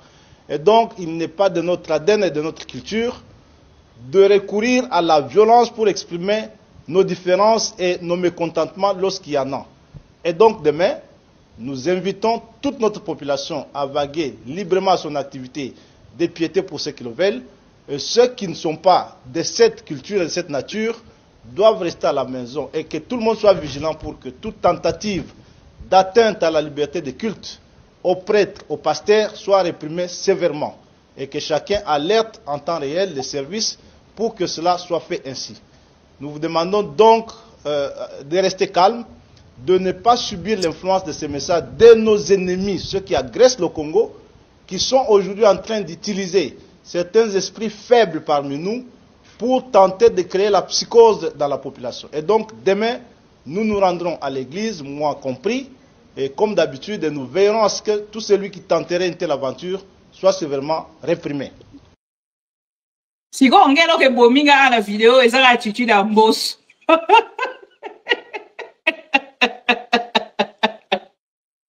Attitude à papa Mbos. Depuis vidéo est bâtie. Cette vidéo est silly. Donc, on rend la Mbos la vidéo, elle est regardée, Wakabe.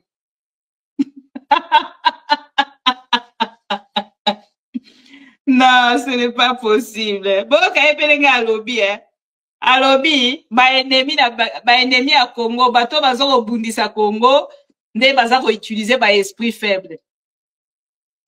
Au moins, dit on parle français, dans le barango toujours, au moins dit français, la bino, mais barabino la dérapage, moko, bino mo boye bateau au sala dérapage.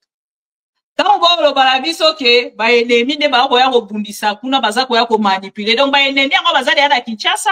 Boza pour reconnaître en gros, mais ce qui boza pour reconnaître en gros, c'est que le pouvoir n'a bien de sauter à tout moment. C'est très dangereux pour vous. Voilà. On a des cicatrices au côté de Sabino qui maël mou poussé. Papa Mbos a télémiga. Ah, chers amis, on a tali pouvoir au nègre bandaka. Hein? Pouvoir au nègre bandaki ah. Pouvoir comme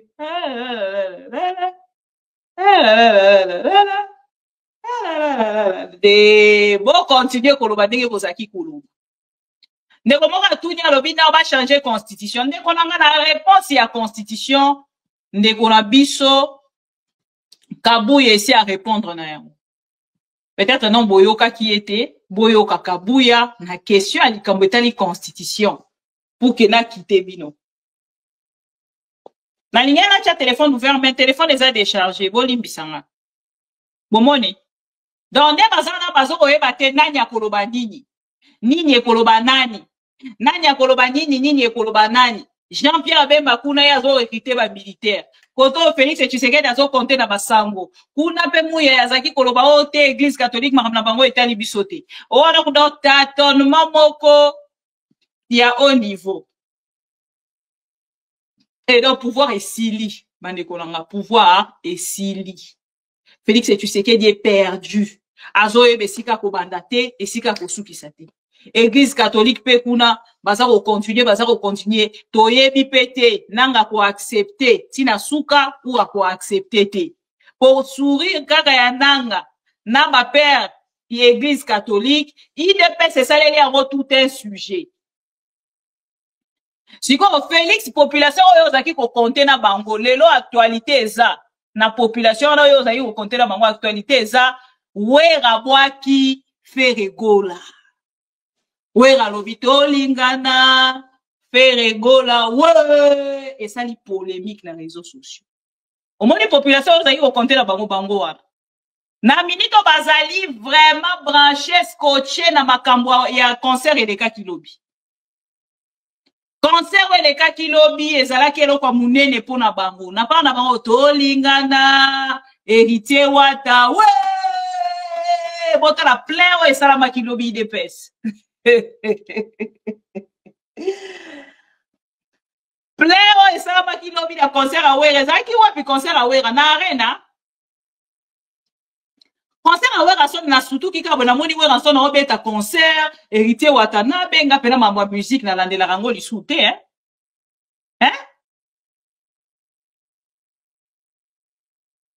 mamwa musique na landela rango li soute c'est une arena Grand Paris yo kanzau masala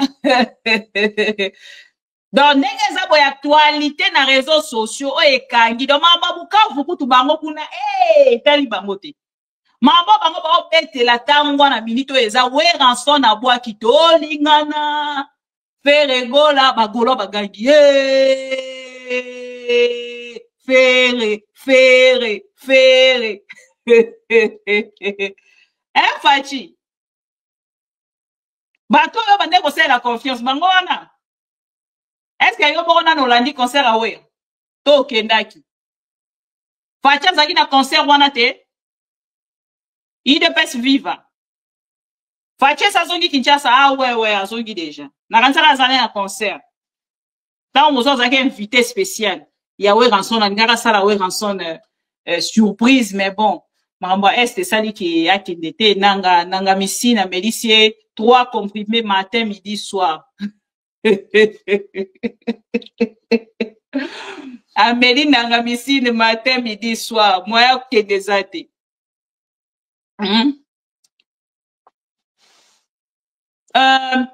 Kabuya alobi na biso likambo constitution batuni e question. Kabuya azalaki koloba constitution wana eza ya ba étranger batu basala constitution wana eza ba ennemi ya Congo. Il faut to changer yango. Tuku changer constitution wana. Tuku changer yango. Réponse ya Kabuya. C'est par ici que nous allons finir. Réponse ya Kabuya. Na likambo etali constitution.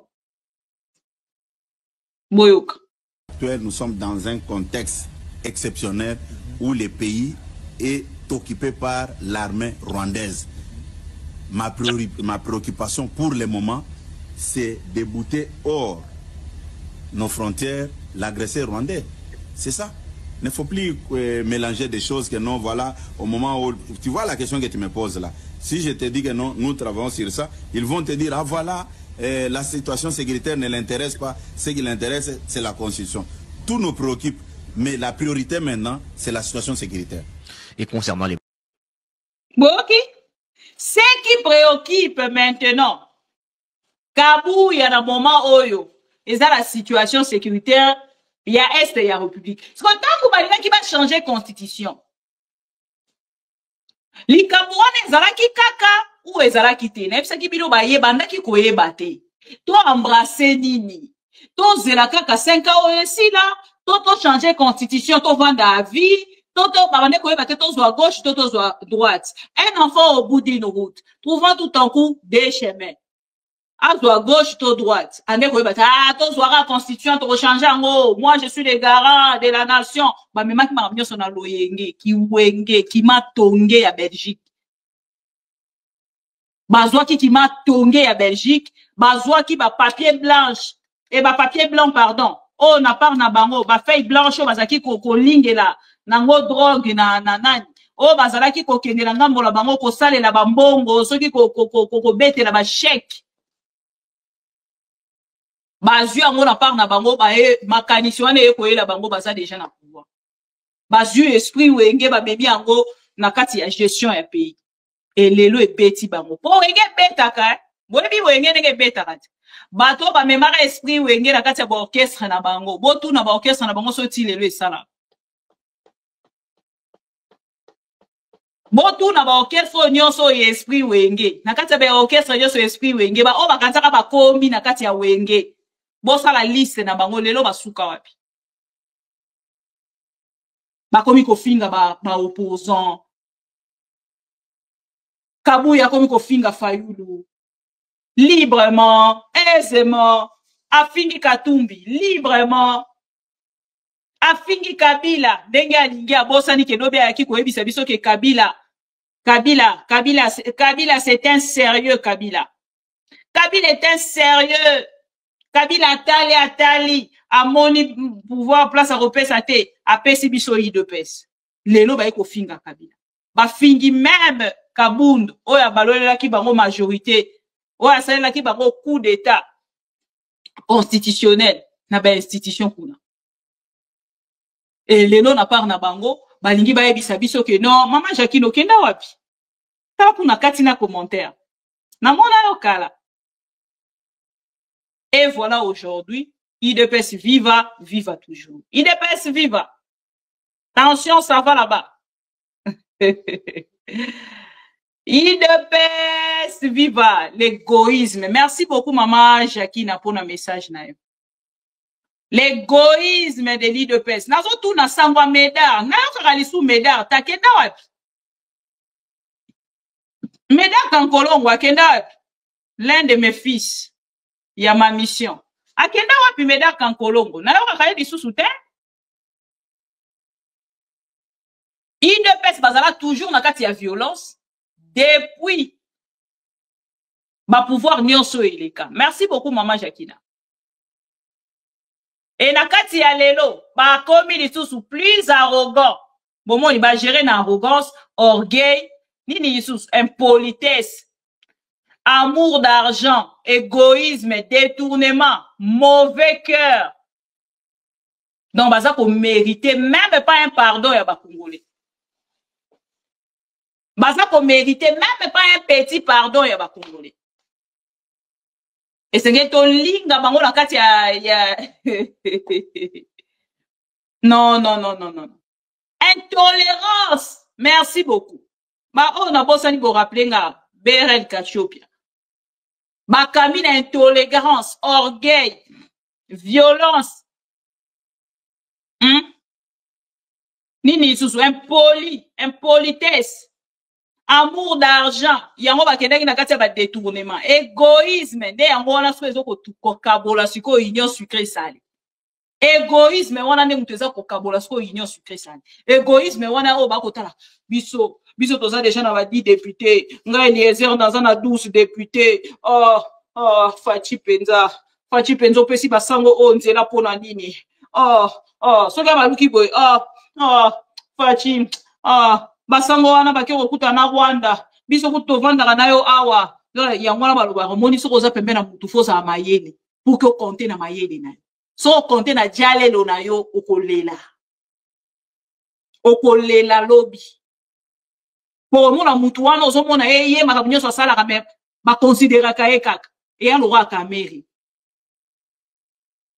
na ba parti politique ba to bongo baza ebele donc yo so zo compter na dialelolisme na yo oyo okumisaka patron na yo okumisaka ka mokonzi ya parti na bino okumisaka ka béton c'est lui qui mérite d'être président en République démocratique on a landé Eliezer alobi Félix aza muto aza ko mériter ko la président de la République na Congo poso Félix Alongo va remplacer nani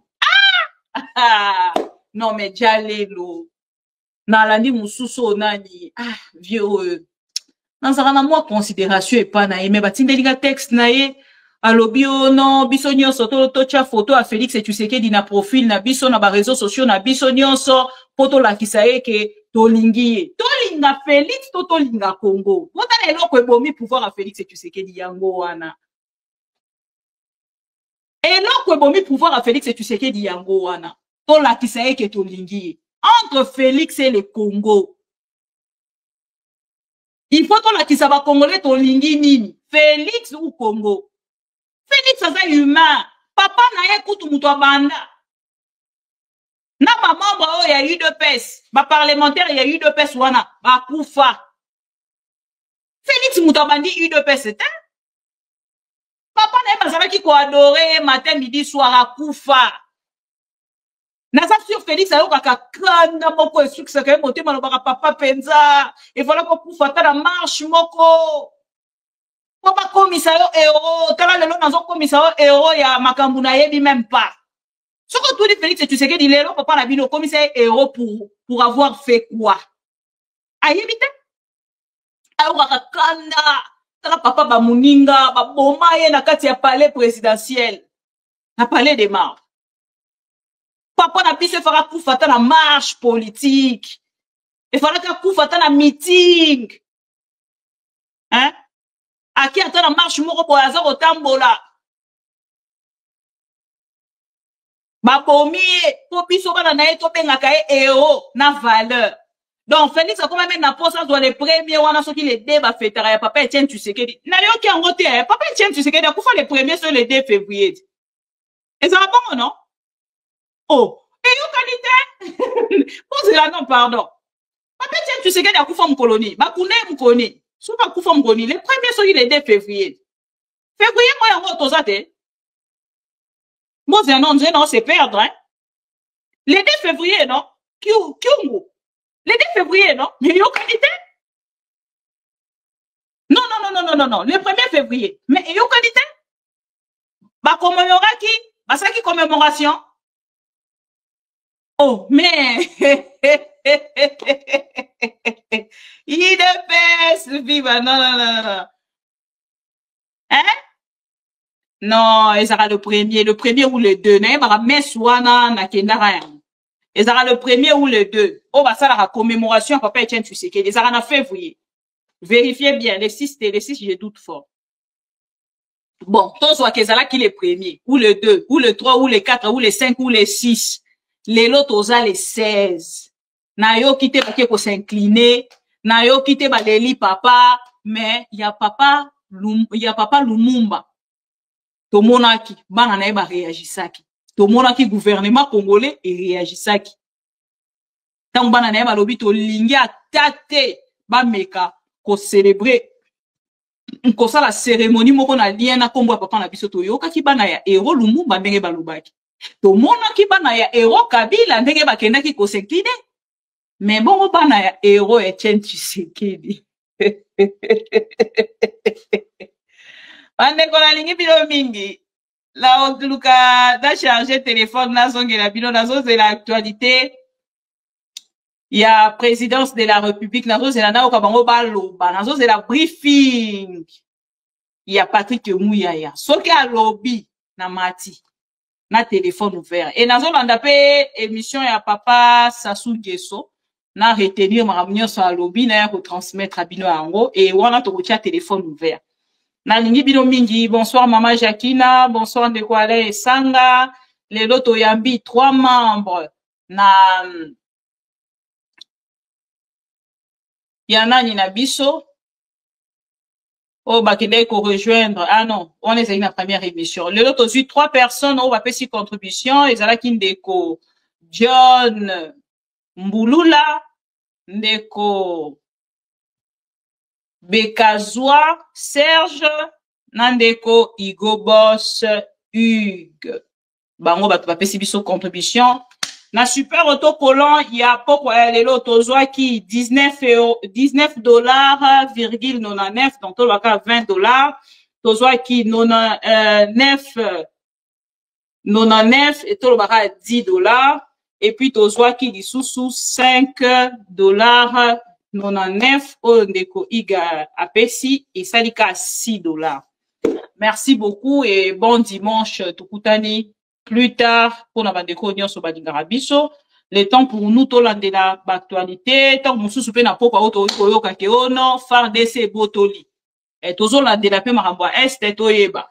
Suite eza ndenge nini. Suite na 20h na 20h ekozala ndenge nini. Tant nous koyoka ba récupérer.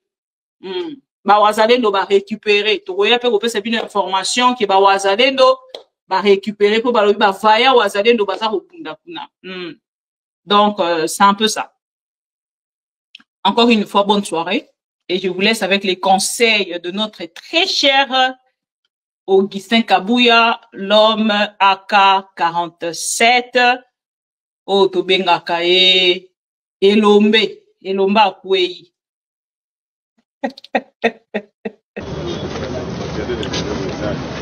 Situation exceptionnelle, mesure exceptionnelle. Droit dans ses bottes. Le secrétaire général faisant office de président à l'UDPS a réuni ce vendredi 14 février 2025 au siège national du parti quelques responsables des parlements debout, motocyclistes et communicateurs, des structures informelles au sein de l'Union pour la démocratie et le progrès social. À cette occasion, Augustin Kabouya a insisté sur le fait que pendant cette période où le régime de Kigali a envahi une partie du territoire congolais, les membres de son parti devront se comporter différemment des partis de l'opposition. Pas d'insultes aux animateurs des institutions, ni de menaces aux ecclésiastiques pour ne pas se faire prendre au piège, et toujours se référer aux autorités du parti et aux services d'intelligence avant d'élever les options de communiquer ou d'organiser des manifestations publiques. Nous sommes un parti au pouvoir, avant Bokende, aux oppositions Songolo Pakal, il faut se référer à Bakambi Nabino ya parti. Et ça normal, c'est la Moukika Kaboye, al Yowana, au bandi Kosala ba déclaration. Et ça bien été. Situation sécuritaire, Bajera Kayango, na boke binyonso. Bokoki Kosala Makambute, puisque Bino Bolingi Kosala Yango. Tout ça, ils sont à temps à opposition T. Parti au pouvoir, et Zaragana, mode de vie na Yango. Yo za membre à parti au pouvoir. Keba na yo. Ceux qui ont mon moutoiseau, ceux qui ont ça la marche. Il faut au mitou na weba. Marche yango. Biso toko contrôler yango. Ou bien toko contrôler yango te. Outre l'interdiction des déclarations. Voilà. Choki na yoki ke bazui localité moko. To badeki lisasi congolais moko akufi. Moko. Pas deux. Moko. Je réunis les deux chambres du Parlement en conseil. Je dis, Bopé sans autorisation, parce que c'est la Constitution qui le dit, je commence la guerre contre le Rwanda. Je vous le dis ici, bon de retenir en haut. Si ça se fait demain, c'est ça les malades. Donc si ils osent faire ça demain, mercredi, pendant que les Congolais seront en train d'aller voter, la Chambre sera réunie en congrès. Les deux chambres seront réunies en congrès pour me donner cette autorisation. Et jeudi, je fais feu. Monsieur le Président. La culture du mensonge est en train de gagner du terrain. On ment comme on respire au Congo. On ment pour couvrir ses propres inerties. On ment pour couvrir son incompétence et parfois pour justifier son irresponsabilité. On ment. Vision du chef de l'État, Félix Antoine Tshisekedi Tshilombo.